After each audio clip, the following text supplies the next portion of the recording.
Hello, let's walk from Port Talbot to my hometown of Swansea. And there's the beautiful view from my bedroom window. The road's not quite so beautiful.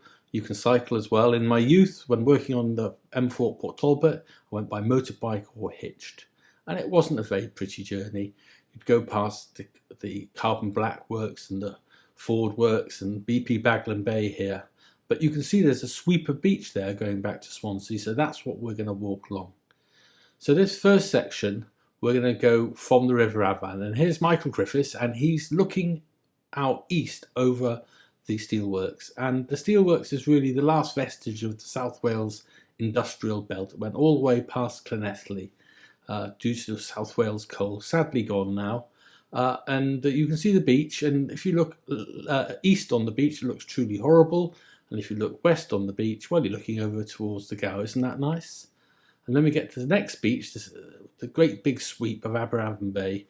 And here's my brother David, first went there after a family funeral. And only the second time, a year or so ago, with Mike. You can see that the kids aren't the least bothered by the industrial landscape, and their dads are busy fishing away as well. The families are all in the water. You have the new university in the background there.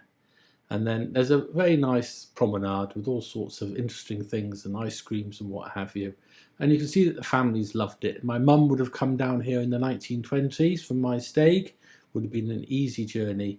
And the steelworks would have been there. But if you look west, you can see the beaches opening up. And pretty soon you get these magnificent dunes. Swansea gets ever closer. And you leave everybody behind. It was quite remarkable. Just one person walking a dog.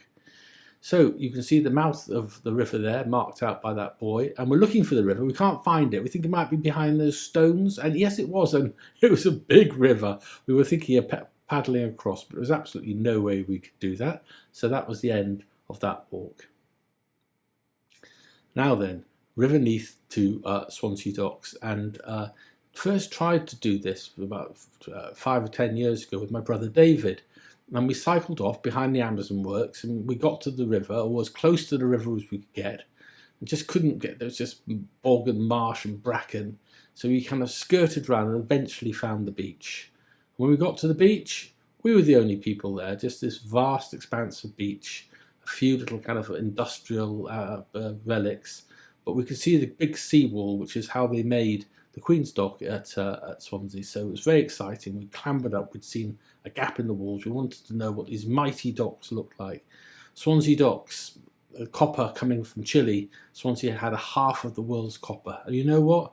Sad, empty and desolate. So next trip, back down to the beach. Went this time with Mr. Eccles. You can see again, nobody there, walking towards the steelworks on a cloudy old day. Nobody there but the birds, and the birds were there long before us, and the birds will be there long after us as well. This is the Baglan power station, which replaced the old chemical works.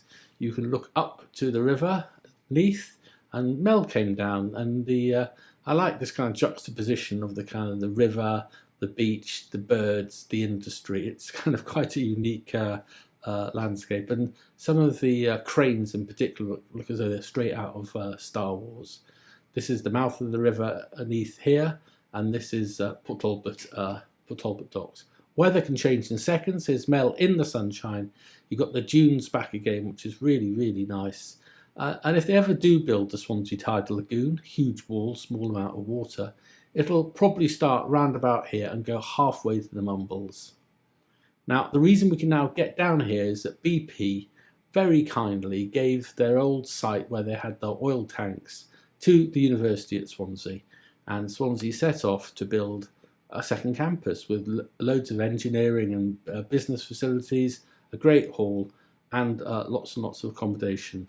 I once went for a job with Swansea Council, and the question they asked me is, how on earth would you replace all the industry which we've lost at the end of the M4? And I said, you don't. You replace it with tourism, leisure and education. And I got thrown out. Didn't get a job. But, you know, I feel kind of a bit vindicated 40 years later. So let's all enjoy the beach. And on the right there, you can see the sea wall. There's those old industrial artefacts again. The beach is as big as ever. But we're getting now close to Swansea Docks. You can just see it there. And it's like Fort Knox. You'd have thought, what on earth is in there that makes it such high security? You just can't get in. So we can't walk through docks. We can kind of get a glimpse. This is from the top of Town Hill, Prince of Wales Dock, King's Dock, Queen's Dock. And this is from a plane trip we did. You can look over the top of bridges. You can see that basically it's empty. It's a very, very sad sight. When the Luftwaffe came to bomb Swansea, they first of all hit BP Clondalkin, the oil refinery, and then they hit the docks because it was an important and powerful docks. It's not now. It's empty and used. There's a few boats, but the infrastructure's all. They've got all these magnificent cranes and huge expanse of water. Just really nothing much to do with it. You'd have thought a little bit of imagination. This is the river going out to Swansea Bay. And one more look over. Now, some of these photos I took in the 80s, and you can see a completely different sort of boat in those days because it was an industrial town and the industry was still going. This is the old pilot boat, and this is the old ferry terminal. You could go across the island on the Afan or Julia and be sick as a parrot. Here I am with Thomas, 2011. There was also paddle steamers which went over to Ilfracombe, and you'd be even sicker. If you went to one of those. We've got a new pilot boat, which is nice, and new tugs, but really they're used to guide the big boats into Port Talbot docks. Trinity Lighthouse has a couple of boats to keep all of those serviced. There's a couple of dredgers because Swansea Bay doesn't half silt up, so we've got dredgers constantly working. It's good to see the fishing boats out there, but I can't see an increase post-Brexit. I'd like to see that. And we have a couple of boats that are like this. And I don't know what you call them, tramp steamers in the old day, but they don't steam anymore. But anyway, so if you can't go through the docks, you can go through SA1. And this is a new brownfield development on the top dock, which is Prince of Wales. You can see the old Norwegian church here, looking a bit sad for itself. It's been repositioned, removed. It's now a gallery. They're basically setting SA1 up as a place where you can work and where you can live. And I think it's a good idea. It started a bit early, but I think the fact that people now work from home on the internet makes it really quite an attractive proposition. This is another university, Trinity St David, their library and their engineering block. So it's good to see the development working because Swansea is the sort of place that it's at the end of the M4. It's the first place to lose it when recession hits and the last place to get it when recovery comes back. They're building some nice, attractive houses, and this bridge here was designed by my cousin Tony. Look, there it is with Kilvey Hill behind. We love that bridge. This is Port Talbot Church with Kilvey Hill behind. A couple of photographs from the 80s. They built a barrage, and this is the Waterloo Bridge going across.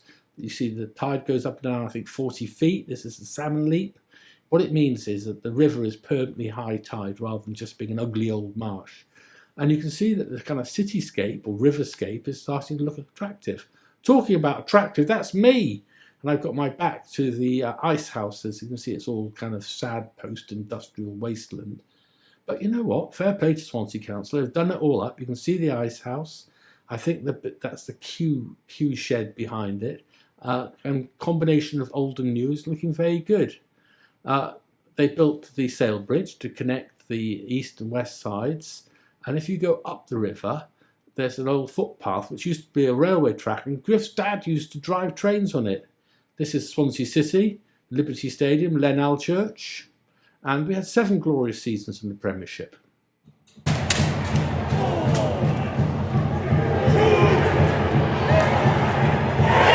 The stadium is built on the site of the old Morpher Copper Works, and that's all that's left now, half the world's copper. Kilvey Hill was black when we moved here. It's been greened, and they've finally woken up to the heritage value of the old sites and are doing them up. This is an old copper worker up here, and you can understand why Swansea would support the steel workers. We also support the team. This is our drummer. We've had some famous victories. We celebrate them here at the Ice House.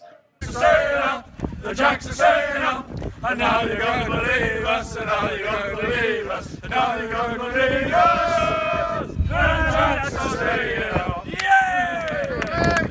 So there you are. What was a horrible trip by road 40 years ago is now really rather an attractive walk along the coastline 40 years later.